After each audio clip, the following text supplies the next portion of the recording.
Character cookies can feel a little bit intimidating, and if you're anything like me, when I was first starting out, the eyes feel like the scariest part. If the eyes don't come out right, it can feel like all of the hard work you put into the rest of the cookie is just ruined. Once they're on the cookie, they're not always easy to fix. That's why I really love eye transfers. They make those tiny details much more manageable, and they can take a lot of the stress out of decorating character cookies. In this video, I'll show you the simple supplies that I use, the royal icing consistency that I look for, a few different eye styles, how to use royal icing eye transfers on finished character cookies, and how to store them.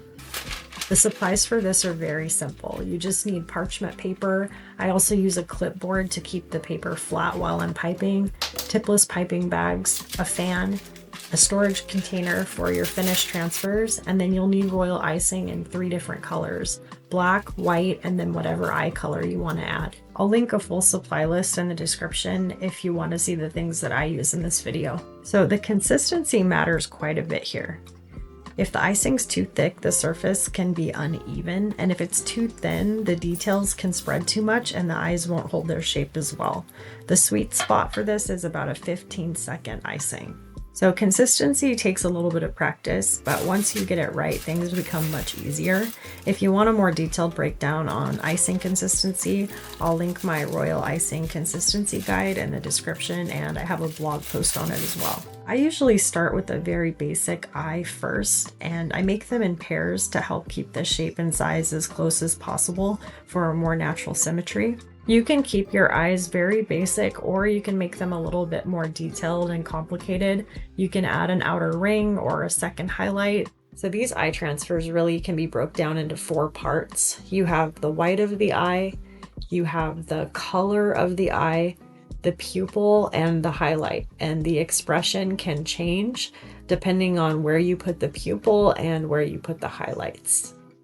That's one of the things I really like about making eye transfers. You can keep them very basic, or you can make small adjustments to create a completely different look for your character cookies. You don't need every single one to be identical. You can practice different styles and figure out small differences that can create different expressions to give your characters more personality. You can change the mood by adjusting the size or the spacing or directions of the eyes.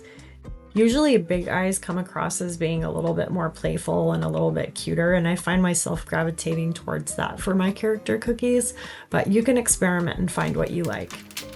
Not every set is going to come out perfectly symmetric, and you're going to make mistakes, but that's why I love doing them as eye transfers. You get to practice and build your confidence without ruining a cookie every single time you make a mistake. So this is where the transfers really come in handy, because instead of piping every small detail directly onto the cookie where you can't move it, you can actually play around with placement and expression and switch eyes, kind of experiment and see what you like best without committing.